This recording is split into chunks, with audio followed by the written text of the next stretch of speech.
even though they apparently, and by the way, I think it's pretty manifest that they have a conflict of interest with the commission's independent oversight authority, but we would try to get county council to initially to designate and appoint counsel to represent the commission with respect to the enforcement action with respect to our 3 subpoenas.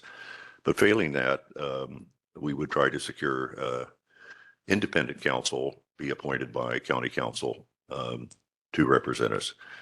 So, okay, we might sharpen that motion up a little bit when we actually put it in the record, but that's essentially the motion as I see it. And if somebody thinks I didn't capture that part of that motion correctly, let me know.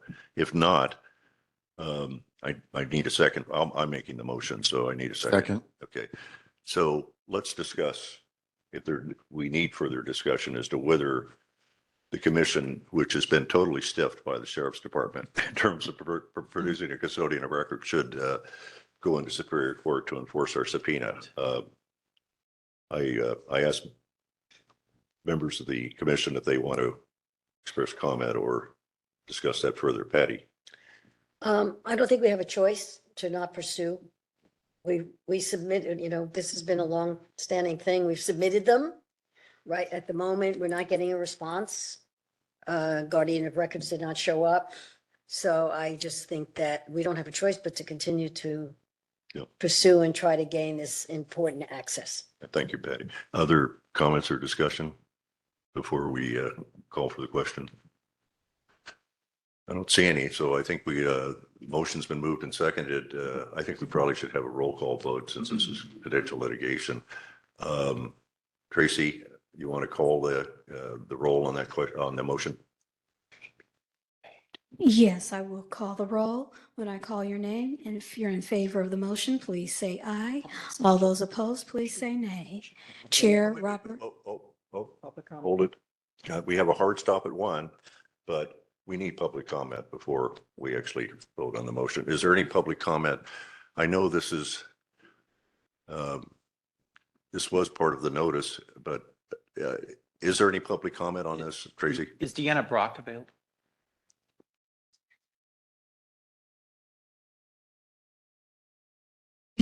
We do have public comment on this item, and our first public comment. Before we go to public comment, and then there's a second motion, so let's put both of them up at the same time.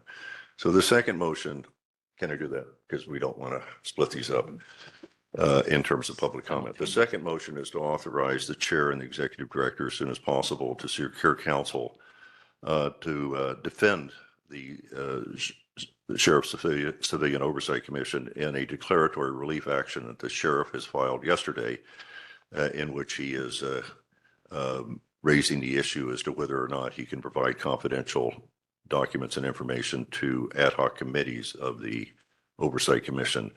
So we need to defend ourselves here. We have, is it 20 or 30 days to answer, Max? I always confuse the federal rule with the state rule. I don't know. I'm sorry. Okay, I think we have at least 20 days to answer this, but we do need to secure counsel to, and we'll, as I said before with the Philip, that we'll make our initial request of county counsel to select and appoint outside counsel to represent us, and failing that, if they don't feel they can do that, then to appoint independent outside counsel to represent the commission in that declaratory relief action. So that's the motion. Is there a second for that? Second. Okay, moved and seconded. So those are the two motions. Let's have public comment on both of them. Okay, our first public comment is from Vanessa Perez.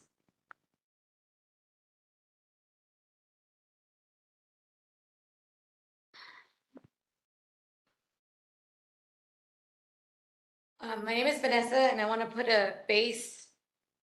I want to put a face to the information the commission is seeking with the subpoenas.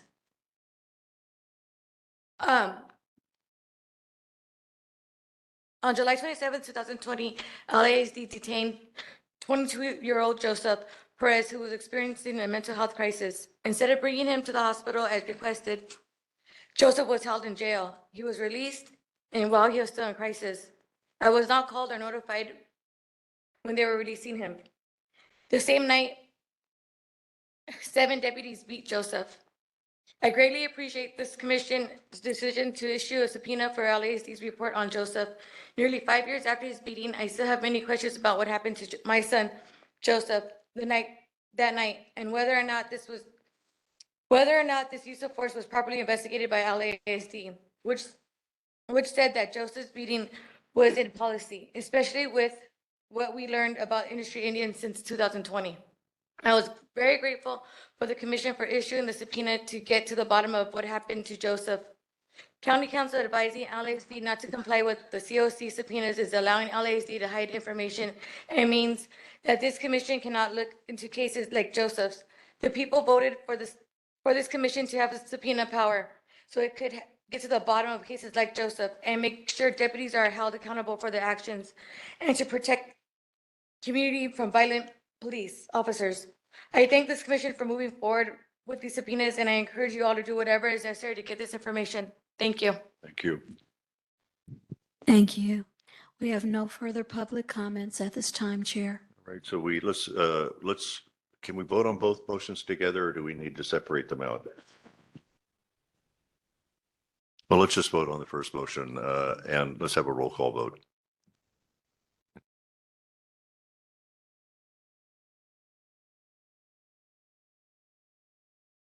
Ms. Jordan, can you call the roll for the vote? Yes, I'll now call the roll. Chair Robert C. Bonner, Aye. Co-Vice Chair Luis S. Garcia, Aye.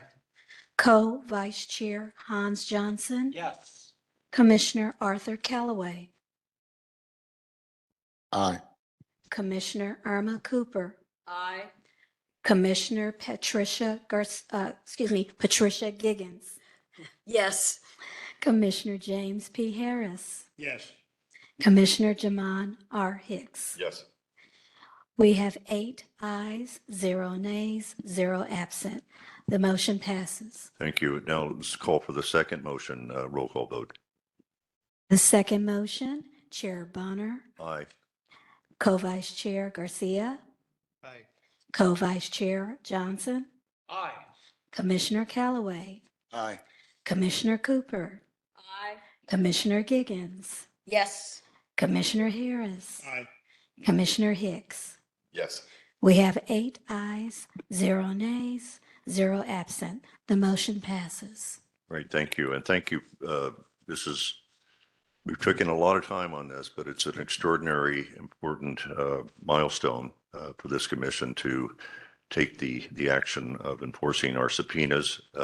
We had tried to do this for years, including recently through just request that the Sheriff's Department provide this information to us without success, as he said earlier this morning, because of advice of County Council. So I see we're going to probably have to skip over the chair's report, and I had some really interesting things to report on, and the executive director's report, and get to that maybe in the next meeting, or maybe we'll be able to distribute something to all commissioners in writing. Yes, Ms. Mosley. Chairman, if I can just include my report into the record of this meeting. Okay, sure. I can just include my record into the record of this meeting. Okay, so the executive director's report will be included in the meeting. I will try to maybe do a chair's report so we don't have to do another chair's report on the items I was going to report on. It will be distributed to all commissioners. Don't we need to now go to maybe general public comment? Or is there anything else? Let me ask our executive director, is there anything else you think we could get to in the limited time available? It kind of turns on how many general public comments we have, Tracy. We have public comments on Inspector General, number 10 on the agenda. We didn't get to the Inspector General's report, so I don't know how we're going to comment on it. Max, is that something, I don't want to rush you, but is that something you might be able to report on? You have 2 items, I think, there, but. Well, like Charmaine, I think you can simply take the 2 reports. They are reports that we issued. One is our quarterly report, and the other is a report on problems with the TASER policy, and they're both on our website. I don't have any additional comments to make. Yeah, this is item 10.1 on the 10.1 on the agenda. Any thoughts or comments or discussion? And I particularly have in mind here, perhaps the tech ad hoc committee. Is there anything that you wanted to say? I think you're the lead on that, aren't you, Commissioner Johnson? Our ongoing work on the Tech Ad Hoc Committee is looking at a series of technology issues, including the use of drones and MOUs between the department and any local departments, and also the use of license plate readers and the adoption of AI by the department. But we're continuing to meet on that active agenda, and I want to thank staffer Joel Torres for his work assisting the committee. Yeah, okay. So the other thing that I think we definitely need to cover is that, and this is part of the chair's report on the quest to locate a suitable place for, and more or less permanent place for the hearings of this commission. This has been a search or quest that's been going on for pretty much the last 8 years. And let me give that report. Basically, in a nutshell, the commission itself in its October meeting, by way of background, did ask if we could locate a meeting space, and the preferred meeting space was the Board of Supervisors hearing room. The fallback, I think, was the hearing room of the Metropolitan Transportation Authority. Just to report, the hearing room, the Board of Supervisors or the executive officer will not make that available to us one day a month in 2025. So I guess we can eliminate that one. The Metropolitan Transit Authority, just in a nutshell, it is a suitable hearing room. I think it meets most of our requirements. Nothing's going to meet all our requirements, but the Board of the Metropolitan Transportation Authority that runs that hearing room, it's basically given the runaround to me and the executive director, and we finally brought in Supervisor Barger and her chief of staff, who finally forced them to give us one day a month that we could meet, and they gave us either the second or fourth Friday of each month at 1:30 p.m. So I think it was an offer they intended us to refuse because, or else they're oblivious to Friday evening traffic in Los Angeles. I don't know which. So that led us to then and I appreciate the executive office on this. The executive officer, Mr. Yen, and his deputy, Mr. Hernandez, offered the Hall of Records hearing room, which is in the Hall of Records, which is right next door to the Hall of Administration. Separately, both I and Commissioner Garcia, and then on a separate occasion, the staff looked at that. It's not perfect by any means, but I tend to think it's better than St. Anne's. But what we decided to do, and I plead guilty as a command decision here, that we should try out the Hall of Records hearing room for one meeting, and that will be the April 17th meeting of this commission.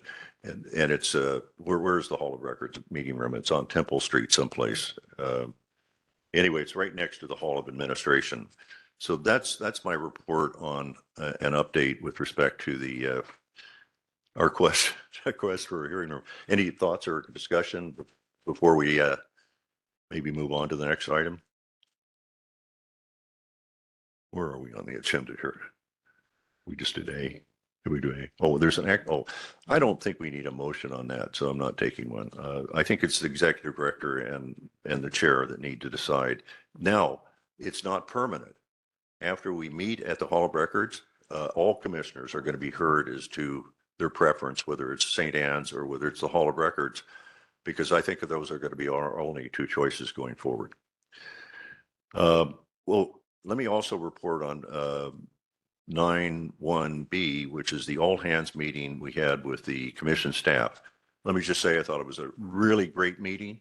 We had all members of the commission staff in one conference room at our office, at the commission's offices. We had a great discussion about not just what the commission's goals and priorities are going forward and our vision for reforming the sheriff's department, but we had we had, just a really, I think, a good open discussion and dialogue on it.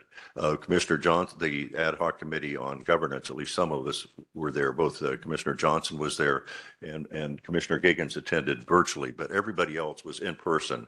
And I can't tell you how valuable having an in-person meeting is. Generally, one takeaway from it was that we also discussed our relationships with various entities that are important, like the sheriff and the board of supervisors and other stakeholders. But one real, I guess one takeaway is that I think the general sense is that we should do this occasionally, probably about every 2 months or so, do some sort of all hands with the staff and the ad hoc committee on governance. So I kind of quickly summarized it, but Commissioner John, there's one other thing that I need to say, and that is, and it's not directly related to the all hands meeting, but I actually I went back and I reviewed our transcript of the February 20th hearing, and I had let me just say I made some comment or I cut off Commissioner Callaway during that hearing. And it was inappropriate and it's understandably offensive.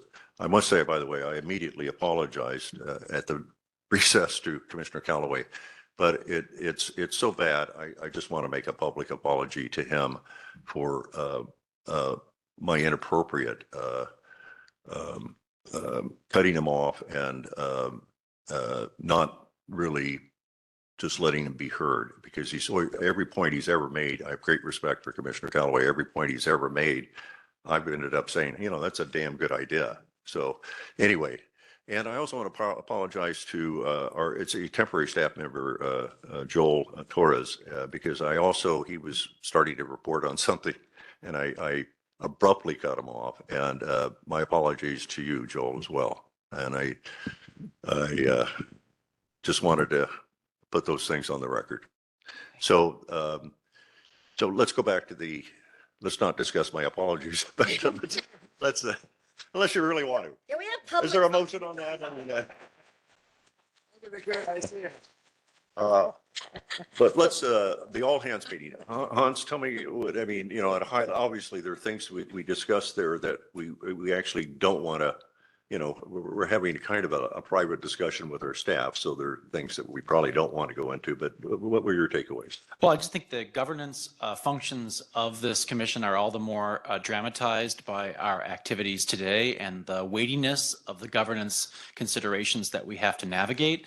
But I also just want to note the onboarding of staff at the commission represents a significant strengthening of our capacity as a commission, and the talent and the diversity of the staff that we have onboarded with the commission, I think, is a point of pride and should be for all of us for the work that we are undertaking, representing various parts of the county, representing various fluencies and backgrounds in their professional expertise. And it was very important in particular to have the community outreach and the communications capability that are represented by Robert Flores and Cristina Villacorte that were represented at the governance committee meeting. So I just want to thank Charmaine Mosley as the leader of the staff for overseeing this onboarding process and to recognize the staff for the significant growth and capability and capacity that their work signifies for the commission. Yeah, thank you. Patty, did you have anything to add? No. Okay. So that allows me actually to touch on D, which is the status of the Sean Kennedy's resignation. Suffice it to say that I regret the report that the Board of Supervisors has not done anything to suggest to Professor Kennedy that his resignation isn't accepted, nor have they taken any action to ask him why he resigned. And I'm disappointed by that, and hopefully the Board of Supervisors will at some point. I think his resignation now is a done deal. Let me just tell the commission that. But hopefully at some point soon, the Board of Supervisors would actually want to know why he resigned, because it has to do with a totally inappropriate threat made by county council in connection with the filing of the amicus brief. on behalf of the commission, which we directed him to do. And that leads me to the amicus brief, which is C, just to say that John Kennedy and I did file the brief. Anybody, by the way, could file a brief. You don't have to be a lawyer under the court rules.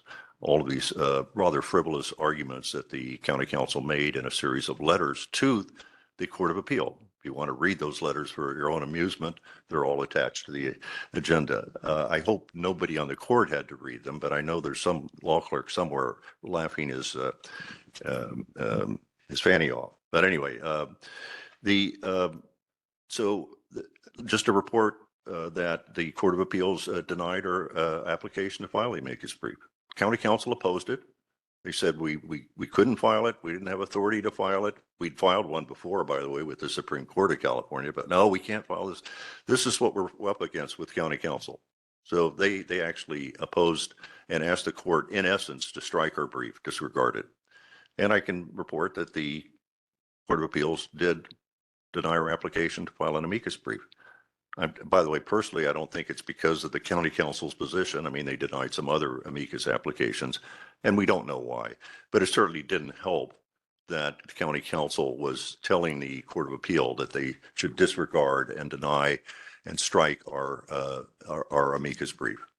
So that's all in there. Read it at your leisure or don't read it at all. I mean, but I had to respond to several statements that they made on public record to the Court of Appeal. And you have to respond because we can't, as a commission, not respond to something that's made on the public record that's denigrating the power and authority of this commission. So I hope, particularly all my fellow commissioners, are okay with the responses I made. I had made them pretty quickly on behalf of the commission. And we've done the executive director's report. We have 5 minutes. Could we actually adjourn early? No. Oh, We have public comment. I'm sorry. I thought okay. Yeah. How many do we have? We have 5 public comments. Yeah, I think we're going to have to limit it to 1 minute. I'm sorry. I didn't realize we had additional public comments. Yeah, go ahead. 1 minute, Yes. please. Our first public comment is from Raquel Derfler. And if we could have Jacqueline Venters get in line behind her. Looks like she may have left. Gina Youngblood, we can have her get in line. She left too. All right, if we can have Cindy Nunez. All right. Cerise Castle. It looks like you have 5 minutes or 4 minutes. Okay. Well, 2 minutes. Okay, we good? Yeah, go ahead. Okay, hi, Raquel Derfler, cancel the contract. I wanted to speak to basically the new use of force that was adopted by the Sheriff's Department last July 19th of 2024. So everyone in community was super happy thinking that we have these additional protections. Like one of the things that's changed was that now when someone has a gun pointed at them by LASD personnel, that's like now a reportable use of force. So I'm actually kind of curious if the numbers in the Palmdale and Lancaster stations as far as use of force will go back up once those start being reported. But the issue is, and we did not know this, is that personnel cannot get in trouble right now because not everyone has been trained. So here we are in going into April, and this was adopted last July. How do I know this? We had a gentleman that works closely with our organization. He's Mr. Ron, he's 70. He told us a story, like offhanded. He didn't realize how bad it was when he was relaying it to us. Him and his friend, who's 80, had gone to the 80-year-old's home. The 80-year-old's kind of in a dispute with the daughter. They went to go get Mr. Ron's friend's things. The daughter calls. We don't know what she reported. 5 or 6 squad cars pull up. Mr. Ron is walking out with a box of things. That's his friends. They are greeted with firearms are pointed at the 70 and 80-year-old. Mr. Ron is told to put his things down. He says, "Don't kill me." They're both instructed to turn around and do the whole walk backwards. Mr. Ron is told to kneel down. He tells them, "Don't have my friend kneel down. He's 80. He won't be able to get back up." And they're handcuffed. So we went to bring this to the attention of the Palmdale captains. This is where we learned that the use of force is not in effect yet, but also they weren't understanding when we were saying, yeah, we get that you didn't understand what the call was going to be, but that when you see it as a bunch of geriatrics, that perhaps change and view them as humans and not you. treat them as you normally do. Thank you. Thank you. Thank you. Next, Cerise Castle and Steve Hill, if you can join the line, please. Thank you. I will make this brief. This is just a note on the upcoming meeting at the Hall of Records. I would just ask the commission to consider public parking at that location. I'm frequently in the Civic Center area for other duties I have as a reporter, and it's impossible for me to park down there. It's prohibitively expensive, about $20 for just 2 hours, which is quite expensive for me.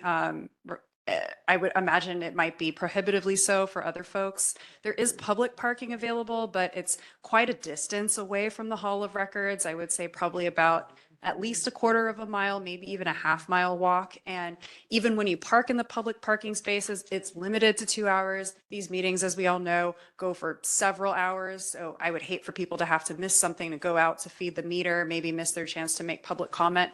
So I would just ask that you take that into consideration when thinking about future locations. Thank you. Yeah, and it is a factor we will take under consideration along with a number of other factors. Mr. Hill, you've got a minute. 30 minutes.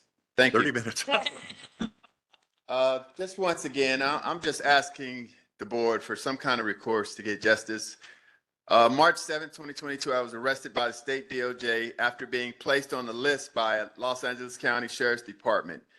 In my belief, I was arrested for speaking out at a public meeting held by County Supervisor Catherine Barger. Now I have no way to get into a courtroom. No one's pressing any charges. No one wants to have anything to do with this case. I was given a document by a DOJ agent to request my guns back at a hearing. When I went to that hearing, the judge didn't want to hear the case because I wasn't released from a mental institution, which is what I presume the Sheriff's Department told the DOJ. I would like some kind of justice. I know you guys are going to look into this case, but my life is falling apart. I'm getting divorced. I got to sell my house. My wife turned my kids against me. I'm an activist. My wife is not exactly Coretta Scott King, and she's sick of this. And I'm just looking for some kind of justice. That's it. That's it. The Palmdale Sheriff's Station is full of gangs right now, and I'm requesting that Captain Josh Barden be removed, and I've made the same request to the city council at Palmdale. Just looking for justice. That's all I want. Understand. Thank you, sir. Thank you. All right. So our next meeting, next week, actually on March 27th, the Oversight Commission will host a town hall in the Antelope Valley. There'll be a focus on the Sheriff's Department's process for handling resident or citizen complaints. Not limited to that, by the way. Next month, our next regular monthly meeting will be on April 17th, and we'll hold our next commission meeting at the Hall of Records hearing room at least one time, located at 320 West Temple Street in LA. On April 24th, we're planning a mini conference on the complaint process of the Sheriff's Department. And lastly, I just encourage all of you to join and attend as many of those Oversight Commission meetings and events that you can, because we do appreciate the community and public participation at our meetings and our town halls. With that, do I have a motion to adjourn? Move. Okay, moved and seconded. We're adjourned. Thank you.